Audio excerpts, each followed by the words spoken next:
안녕하세요. 재밌는 TV 스팅TV의 스팅입니다. 구독, 좋아요, 하이프 눌러주세요. 유튜버에게 큰 힘이 됩니다. 틀어놓고 주무세요. 스팅 공포 라디오 시작합니다. 제목, 폐허가 된 사택. 제가 17살 고등학교 2학년 여름이었습니다. 나와 친구 A는 우리 동네 변두리에 있는 폐허가 된 사택, 그러니까 오래전 문을 닫은 회사에 폐허가 된 직원 기숙사로 담력 시험을 가기로 했습니다. 그 사택은 마을 외딴 곳에 덩그러니 서 있는 쓸쓸한 건물이었는데 오랫동안 손길이 닿지 않아 제멋대로 자란 나무와 잡초에 둘러싸여 있었습니다. 그리고 건물 옆에는 바짝 말라붙은 간이 수영장 같은 것이 딸려 있었죠. 코를 찌르는 마른 풀 비린내와 기분 나쁜 침묵이 흐르던 곳이었습니다. 어릴 때 낮 시간에 몇 번 놀러간 적이 있었습니다. 그 시절에는 나와 A의 비밀기지 같은 곳이었죠. 폐쇄된 정문 입구에 있는 커다란 기둥 뒤에서 포켓몬 카드 게임을 하며 놀았던 기억이 납니다. 그때는 굳게 닫힌 정문 유리창 너머로 불이 꺼진 어두컴컴한 로비를 벌벌 떨며 들여다보는 게 한계였습니다. 그때도 똑같은 여름 낮이었지만 불이 꺼진 로비는 이상하리만치 어둡고 한기가 느껴졌습니다. 로비 오른편에는 경비실 같은 안내 데스크가 있었고 벽에는 나무 판자에 붓글씨로 쓴 이름표들이 잔뜩 걸려 있었습니다. 아마 그곳에서 살던 직원들의 이름이었던 것 같습니다. 고등학교 2학년 여름방학, A가 우리 집에 놀러와 자고 가기로 한 날이었습니다. 저녁을 먹고 내 방에서 둘이 뒹굴거리며 공포게임을 하고 있었죠. 그러다 문득 우리 동네에 기분 나쁜 폐허가 있다는 얘기가 나왔습니다. 그 시절 비밀기지라며 놀았던 일, 무서워하면서도 안을 들여다봤던 추억담이 이어지며 게임은 뒷전으로 밀어둔 채 분위기가 달아올랐습니다. 예! 우리 오랜만에 그 폐허 한번 가볼래? A가 눈을 반짝이며 말했습니다. 이 녀석은 호러물이라면 사족을 못 쓰는 애였습니다. 그날도 공포게임 말고도 밤새도록 공포 영화를 보자며 계획을 짜온 상태였죠. 나는 무서운 것보다 솔직히 거기까지 가는 게 귀찮아서 머뭇거렸지만 A가 하도 졸라대는 바람에 결국 가기로 했습니다. 아, 진짜 귀찮게 왜 이래. 속으로 투덜댔지만 한편으론 가슴이 쿵쾅거리기 시작했습니다. 우리는 새벽 1시가 될 때까지 목욕을 하거나 아이스크림을 먹고 게임을 하며 시간을 때웠습니다. 담력 시험은 모름지기 귀신이 나오는 새벽 2시쯤 해야 한다는 A의 고집도 있었고 한밤중에 나간다고 하면 부모님이 허락하실 리 없으니 모두 잠들 때까지 기다려야 한다는 내 의견도 있어서 내린 결정이었습니다. 마침내 새벽 1시가 되어 우리는 살금살금 집을 빠져나왔습니다. 휴대폰과 손전등, 지갑, 그리고 아버지 서랍에서 슬쩍 한 담배 한 갑을 챙겨들고 마치 모험을 떠나는 기분으로 폐허로 향했습니다. 폐허까지 걸어서 25분 정도 걸리는 거리였습니다. 귀찮다고 생각했는데 시골 마을이라 민가나 빌라들도 조용히 잠들어 있었고 별은 쏟아질 듯 예쁘고 밤바람은 시원했습니다. 담배를 한 대 피우며 터덜터덜 걷는 그 길은 뭐랄까 말로 다 할 수 없을 만큼 즐거웠습니다. 유치한 음담패설을 나누며 우리는 폐허로 향했죠. 어둠이 깊어질수록 등 뒤로 스산한 바람이 목덜미를 스쳐 지나갔습니다. 폐허가 점점 가까워질수록 가로등은 눈에 띄게 줄어들었고 잡초는 허리춤까지 무성하게 자라 있었습니다. 우리의 대화는 자연스럽게 음담패설에서 오컬트 이야기로 바뀌었습니다. 그러다가 A가 문득 이런 이야기를 꺼내더군요.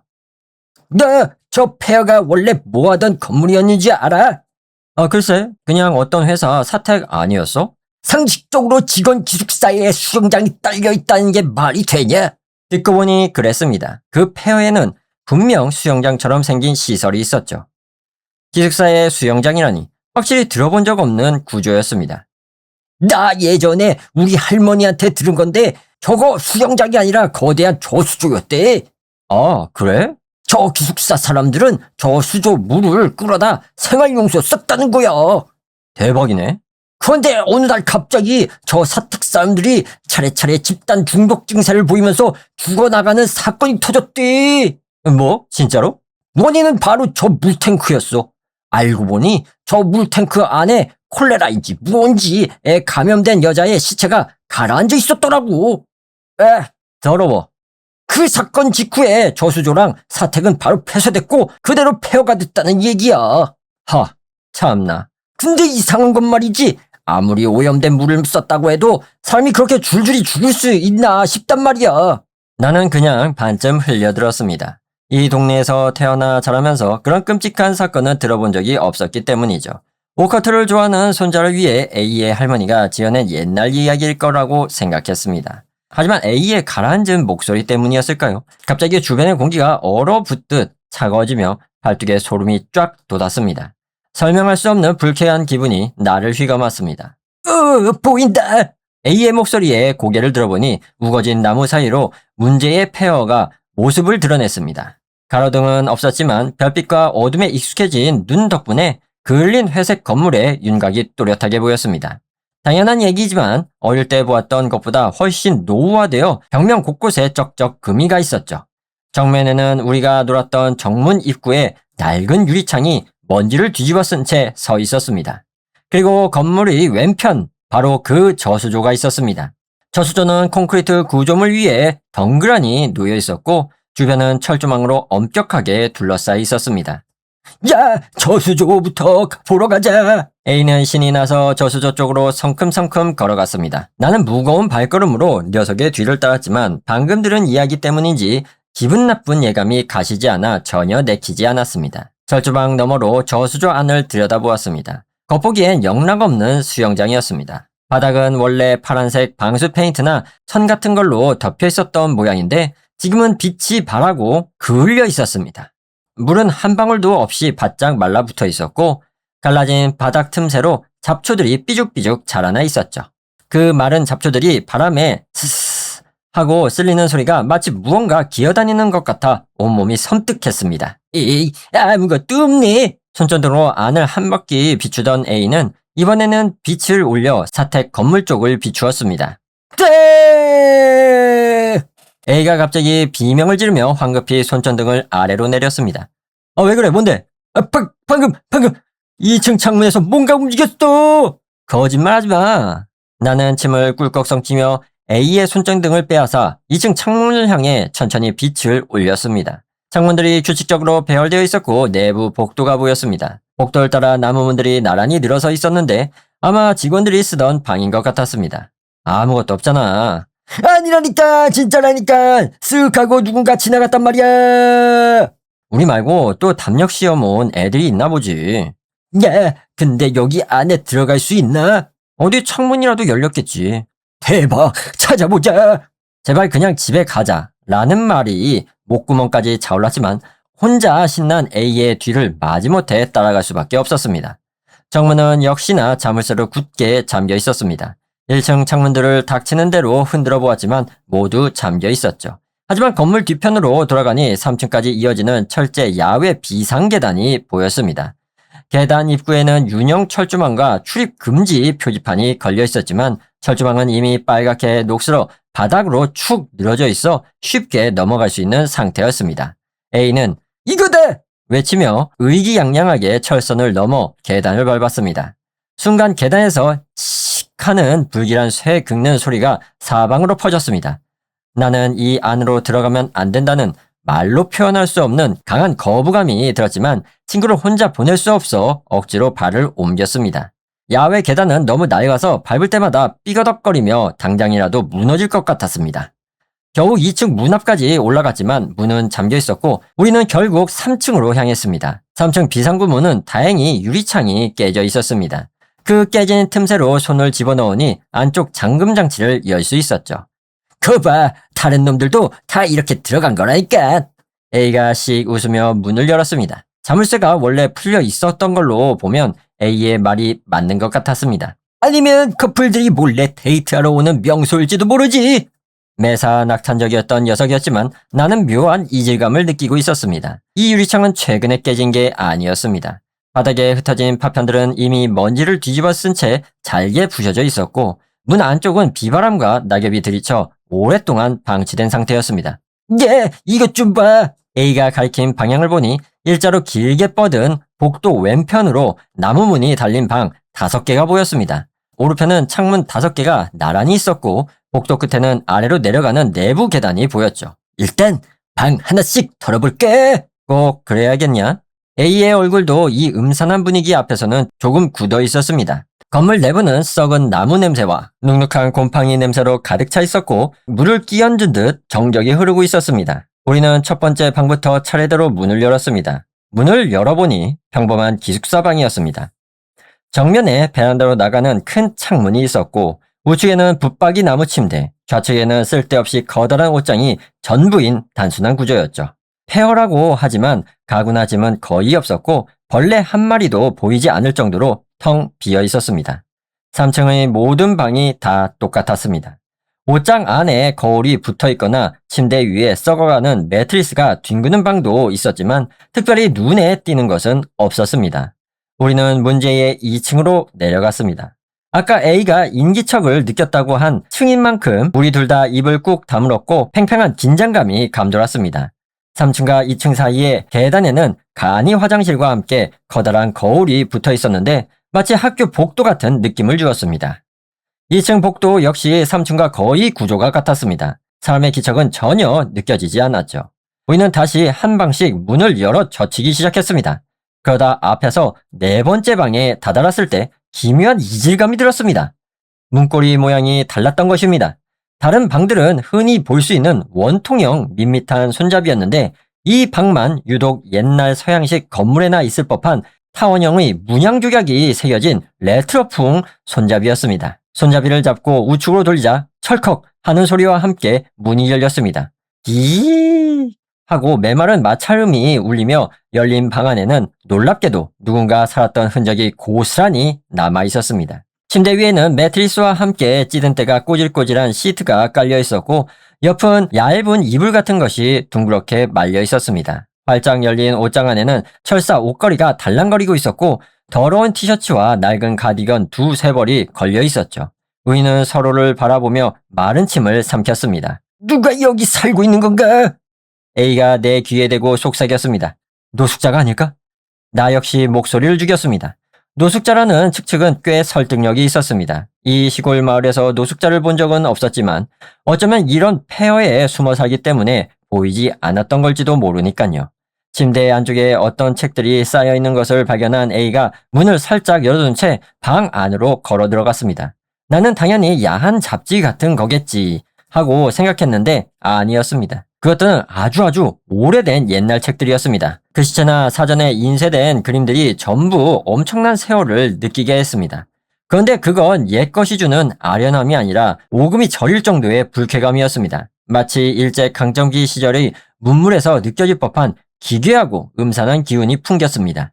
A도 기분 나빠 라며 책을 덮어버렸습니다. 바로 그 순간이었습니다. 터벅 내부 계단 쪽에서 발소리가 들려왔습니다. 우리의 척추가 그대로 얼어붙은 것 같았습니다. 노숙자가 돌아왔다 라는 생각이 번개처럼 스쳤고 심장이 입 밖으로 튀어나올 만큼 날뛰었습니다. 저 멀리 복도 끝에서 딸깍 하는 소리가 나더니 발소리가 멈췄습니다. 그리고 다시 딸깍 소리와 함께 발소리. 방을 하나씩 열어보고 오고 있다. 우리는 본능적으로 직감했습니다. 나는 다급하게 몸짓으로 A에게 옷장 안으로 들어가라고 신호를 보냈습니다. 침입자가 두 번째 방문을 딸깍하고 열어젖히는 타이밍에 맞춰 우리는 소리가 나지 않게 극한의 조심성을 발휘해 방문을 닫고 옷장 안으로 뛰어들었습니다. 옷장 문고리를 안쪽에서 잡고 천천히 당겨 문을 닫았습니다. 곰팡이 냄새가 코를 찔렀습니다. 좁은 공간 속에서 땀 범벅이 된 채 체온이 뒤엉켰고 A는 이가 부딪힐 정도로 덜덜 떨고 있었습니다. 손전등을 켜고 싶었지만 빛이 새어나가면 끝장이라는 생각에 숨을 죽였습니다. 옆방의 딸깍 소리가 끝나고 마침내 발소리가 우리가 숨은 방 앞에 멈춰섰습니다. 딸깍, 터벅.